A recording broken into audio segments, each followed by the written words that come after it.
पहा, उत्तर मुंबईमध्येच काय तर या महाराष्ट्रामध्ये सुद्धा काँग्रेसकडे कोणी उमेदवार नव्हते.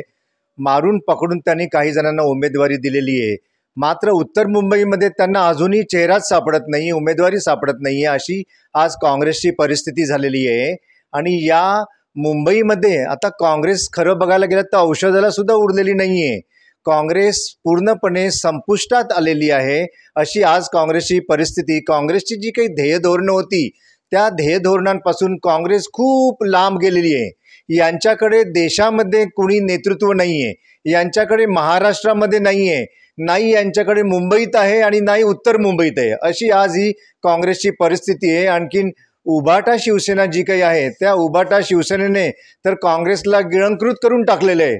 काँग्रेसने आत्ता हे सर्व काही सोडून भारतीय जनता पार्टीमध्ये सामील व्हावं आणि भारतीय जनता पार्टी देशामध्ये आदरणीय नरेंद्र मोदीजी जे काही विकासात्मक कामं करत आहेत आणि या राज्यामध्ये महाराष्ट्रामध्ये आदरणीय मुख्यमंत्री जी जोरदार विकासाची कामं करत आहेत त्यांना साथ द्यावी, हेच त्यांच्या हाती आता उरलेलं आहे.